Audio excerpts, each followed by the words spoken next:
ಆಗ್ತಾ ಇದೆ ಅಂತಾನೆ ಗೊತ್ತಾಗ್ತಿಲ್ಲ ಒಂದು ವರ್ಷ ಒಂದು ವರ್ಷದಿಂದಲೂ ಹೀಗೆ ಘಟನೆಗಳು ಆಗ್ತಾ ಇದೆ.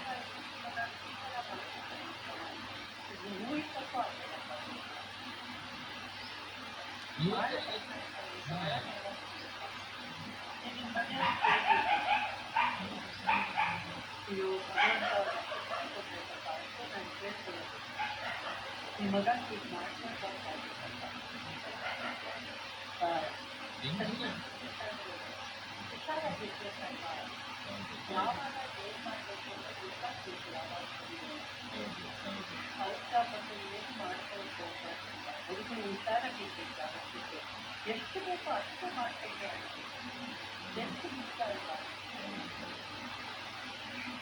ಬರಲ್ಲ ಯಂಗ್ಸ್ಟರ್ಸ್ಗಳಿಗೆ ಹೇಗೆ ಅನಿಸ್ತಾ ಇತ್ತು ಅಂದರೆ ಈಗಿರುವಂಥ ಕಾಲೇಜುಗಳು ರೋಲ್ ಮಾಡೆಲ್ ಅಂತಂದರೆ ಪುನೀತನ ಅಂತ ನೋಡ್ತಾ ಇತ್ತು. ಫಿಸಿಕಲ್ ಅಂದರೆ ಪುನೀತರ ಇಟ್ಕೊಂಡಿತ್ತು ಅಂತ ತುಂಬ ಜಾಸ್ತಿ ಆಗುತ್ತಲ್ಲ ಓವರ್ ಆಗಿ ಫಿಸಿಕಲ್ ಎಕ್ಸರ್ಸೈಸ್ ಮಾಡೋದಿಲ್ಲ, ಓವರ್ ಆಗಿ ಮಾಡೋದು ನಮ್ಮ ತಾನೇ ಮಾಡ್ಕೋಬೇಕು. ಎಷ್ಟು ಕಷ್ಟ ಆಗುತ್ತಲ್ಲ ಎಲ್ಲರಿಗೆಲ್ಲ ಎಲ್ಲರಿಗೂ ಯೋಚನೆ ಮಾಡಬೇಕಾಗ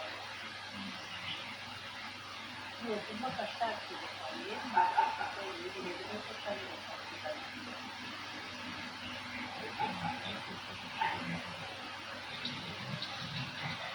ಶಿವಮೊಗ್ಗ ನಿವಾಸಿಗೆ ಪುನೀತ್ ರಾಜ್ಕುಮಾರ್ ಅವರ ಪಾರ್ಥಿವ ಶರೀರವನ್ನು ಇವತ್ತು ರಾಜಕೀಯ 6 ಗಂಟೆಗೆ ಪಾರ್ಥಿವ ಶರೀರವನ್ನು ಮಾಡಲಾಗಿದೆ.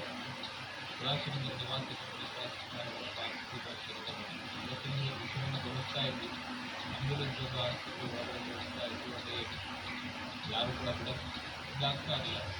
ಬಂದವರನ್ನೆಲ್ಲ ಆಂಬ್ಯುಲೆನ್ಸ್ನ ಬಳಕೆ ತಗೊಂಡು ಆಂಬ್ಯುಲೆನ್ಸ್ ಮುಖ್ಯವಾಗಿ ಈಗ ಪಾರ್ಥಿವ ಶರೀರವನ್ನು ನಿವಾಸಕ್ಕೆ ತೆಗೆದುಕೊಂಡು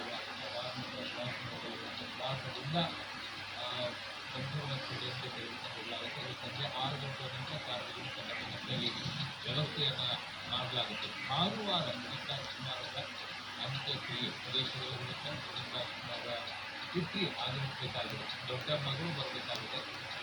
ಹಿರಿಯ ಮಗಳು ಇಲ್ಲೇ ಇದ್ದಾರೆ. ದೊಡ್ಡ ಮಗಳು ಅಮೆರಿಕದಲ್ಲಿದೆ. ಬರುವವರೆಗೂ ಕೂಡ ಅಂತ್ಯಕ್ರಿಯೆಯನ್ನು ಮಾಡಲ್ಲ. ಅಮೆರಿಕದಿಂದ ಬಂದ ನಂತರ ಅಂತ್ಯಕ್ರಿಯೆಯನ್ನು ನೆರವೇರಿಸಲಾಗುತ್ತೆ. ನೋಡ್ತಾ ಇದ್ರೆ ದೃಶ್ಯ ಬಳಿಗಳನ್ನು ಈ ಪೊಲೀಸರು ಯಾವಾಗ ಭದ್ರತೆಯನ್ನು ಮಾಡ್ಕೊಳ್ಳೋಕೆ ಶುರು ಮಾಡಿದ್ರು ಅದನ್ನು ಮಾಡೋಕ್ಕೆ ಶುರುವಾಯಿತು. ನಟನಗಳೆಲ್ಲ ಆಸ್ಪತ್ರೆಗೆ ಬರೋಕ್ಕೆ ಶುರು ಮಾಡಿದಾಗ ಮತ್ತೊಂದಿಷ್ಟು ಅನುಮಾನ ಬರೋಕ್ಕೆ ಶುರುವಾಯಿತು. ಆದರೂ ಕೂಡ ಹೆಚ್ಚಿನ ಸಂಖ್ಯೆಯಲ್ಲಿ ಪ್ರಾರ್ಥನೆಯನ್ನು ಮಾಡ್ಕೊಳ್ಳೋಕೆ ಶುರು ಮಾಡಿದ್ರು. ಇಲ್ಲ ಪುನೀತರಾಗಿ ಬರ್ತಾರೆ, ಪುನೀತರು ಸ್ಟ್ರಾಂಗ್ ಆಗಿರ್ತಾರೆ. ಫೈನಲಿ ಅವರು ವಿಜುವಲ್ಸ್ ಅಂತಂದಾಗ ಬಹಳ ಸಂಕಟ, ಬಹಳ ಬೇಸರ ಆಗಿದೆ. ಹೆಚ್ಚಿನ ಸಂಖ್ಯೆಯ ಅಭಿಮಾನಿಗಳೆಲ್ಲ ಈಗ ಆಸ್ಪತ್ರೆಯಲ್ಲಿ ನೆರೆದಿದ್ದಾರೆ. ಈ ಊರ